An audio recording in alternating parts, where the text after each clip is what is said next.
আউযু বিল্লাহি মিনাশ শাইতানির রাজিম। বিসমিল্লাহির রহমানির রহিম। পরম করুণাময়, অসীম দয়ালু, মহান আল্লাহর নামে শুরু করছি। ইসলাম প্রিয় তৌহিদি ভাই ও বোনেরা, আসসালামু আলাইকুম। বিশ্বের যে প্রান্ত থেকে অনলাইনে আমার বাংলা কোরআন পাঠ অনুষ্ঠানটি দেখছেন, doctor Delwar heart cancer and diabetics research হসপিটালের পক্ষ থেকে ফেসবুকে ই ক্লিনিক টিভি এবং ইউটিউবে ডক্টর দেলোয়ার্স লাইভ ক্লিনিক টিভি চ্যানেলের সকল দর্শক শ্রোতাদেরকে জানাচ্ছি আন্তরিক অভিনন্দন। আজ আমি পাঠ করব সূরা আল কামার, আয়াত ৫১ থেকে ৫৫ পর্যন্ত। আয়াত ৫১। তোমাদের মতো বহু বিদ্রোহী জাতিকে আমি বিনাশ করে দিয়েছি, অতএব আছে কি তা থেকে শিক্ষা গ্রহণ করার মতো কেউ? আয়াত ৫২। তারা যা কিছু করছে তার সবটুকুই তাদের আমলনামায় সংরক্ষিত আছে। আয়াত ৫৩। সেখানে যেমনি রয়েছে প্রতিটি ক্ষুদ্র বিষয়, তেমনি লিপিবদ্ধ আছে প্রতিটি বড় বিষয়। আয়াত ৫৪। অপরদিকে এ বিদ্রোহের পথ পরিহার করে যারা আল্লাহকে ভয় করেছে, তারা অনাদিকাল এই সুরম্য জান্নাতে ও প্রবাহমান ঝর্ণাধারায় থাকবে। আয়াত ৫৫। তারা অবস্থান করবে যথাযোগ্য সম্মানজনক জায়গায়, বিশাল ক্ষমতার অধিকারী সার্বভৌম আল্লাহ পাকের সান্নিধ্যে। আজকের পঠিত বিষয়ের মধ্যে মোস্ট ইম্পর্টেন্ট একটি ভার্স হলো ওয়ালাকাদ আহলাকনা আশিয়া আকুম ফাহাল মিন মুত্তাকির। And oft in the past have we destroyed gangs like unto you. Then is there any that will receive admonition?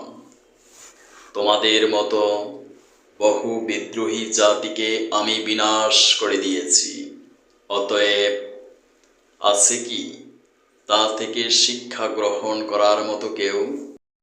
এই আয়াতের মাধ্যমে মহান আল্লাহ তাআলা মানব জাতিকে সতর্ক করে দিয়েছেন, হে মানব জাতি, এ পৃথিবীতে তোমাকে খাও দাও ফুর্তি করো, ইট ড্রিঙ্ক অ্যান্ড বি মেরি, আর যেমন খুশি তেমন সাজো, অ্যাজ ইউ লাইক ড্রেস, এ উদ্দেশ্যে তোমাকে পৃথিবীতে পাঠানো হয় নাই। তিনি পবিত্র কোরআনে ঘোষণা করেন, আমি জিন এবং ইনসান জাতিকে সৃষ্টি করেছি একমাত্র আমার ইবাদতের উদ্দেশ্যে। যারাই আমার হুকুমকে ভায়োলেট করেছে, যে জাতি আমার কোরআনকে অবমাননা করেছে, যারা আমার বিরুদ্ধে বিদ্রোহ করেছে, যারা আমার আইনকে ব্যান্ড করে মানব রচিত জীবন দ্বারা জীবন ও রাষ্ট্র চালায়, বিদ্রোহী জাতিকে আমি নির্মমভাবে ধ্বংস করে দিয়েছি।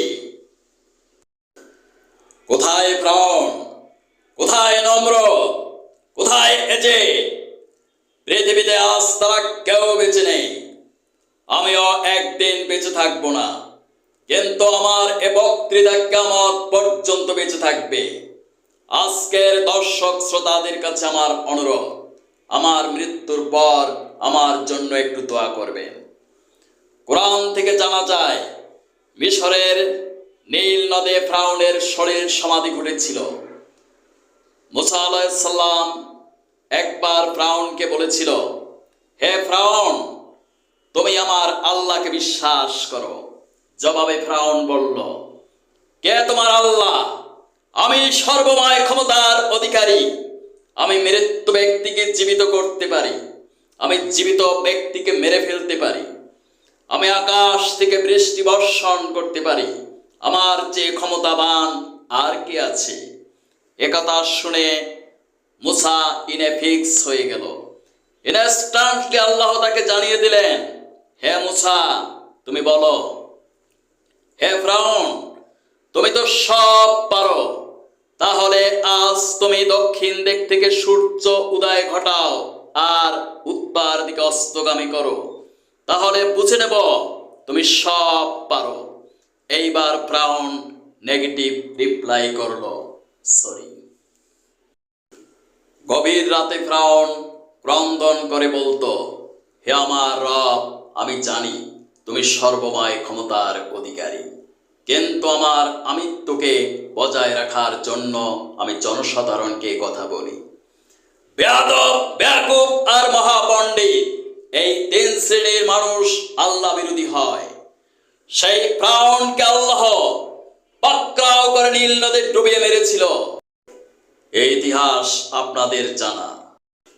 একবার ফ্রান্সের প্রেসিডেন্ট ফিরআউনের লাশকে ফ্রান্সে নিলেন। উদ্দেশ্য ছিল মুসলমানদের কোরআন মিথ্যা প্রমাণ করে দেবে। তিনি একটি রিসার্চ কমিটি গঠন করলেন।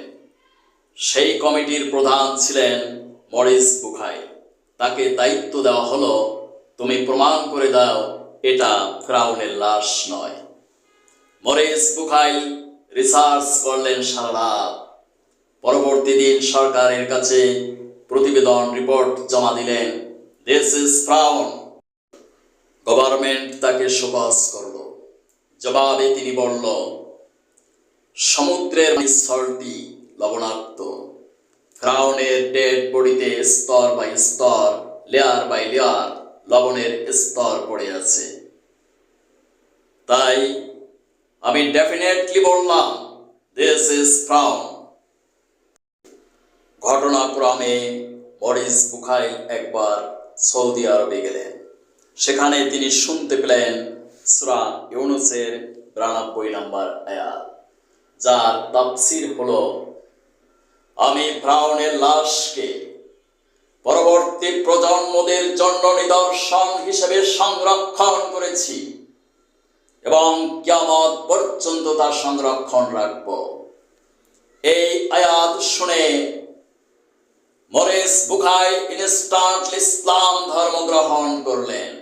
বললেন, লা ইলাহা ইল্লাল্লাহু মুহাম্মাদুর রাসূলুল্লাহ। সাবধান হও বিশ্ববাসী, যারাই আল্লাহর আইনকে ভায়োলেট করবে, আল্লাহর সাথে বিদ্রোহ করবে, তাদেরকে তিনি ফিরআউনের মতো ধ্বংস করে দিবেন। স্বরচিত আইন দ্বারা জীবন ও রাষ্ট্র চালানো বন্ধ করো, তা না হলে তুমি ভূমিকম্পের মতো ডিজাস্টার দিয়ে আল্লাহ তাআলা সব ধ্বংস করে দিবে, এই আশঙ্কা হয় আমার। প্রিয় দেশবাসী, আমি ডাক্তার কাজী দেলোয়ার হোসাইন বাংলাদেশের 18 কোটি ইসলাম প্রিয় জনতাকে বিশেষভাবে অনুরোধ করছি, আসন্ন জাতীয় সংসদ নির্বাচনে মহান আল্লাহকে ভয় করে আল্লাহর জমিনে আল্লাহর আইন বাস্তবায়নের লক্ষ্যে চাঁদাবাজ মুক্ত, সন্ত্রাস মুক্ত, ধর্ষণ মুক্ত জাতি গঠনের লক্ষ্যে বাংলাদেশ জামাত ইসলামকে ভোট দিয়ে সরকার গঠন করার সুযোগ দিন। অনুরোধ ক্রমে আমি ডাক্তার কাজী দেলোয়ার হোসাইন, প্রতিষ্ঠাতা পরিচালক, কোরআন শিক্ষা গবেষণা ও বাস্তবায়ন সংসদ বাংলাদেশ। আমার সাথে যোগাযোগ করতে পারেন 018600564008। Thank you for watching my video. May Allah bless you. Allah Hafiz.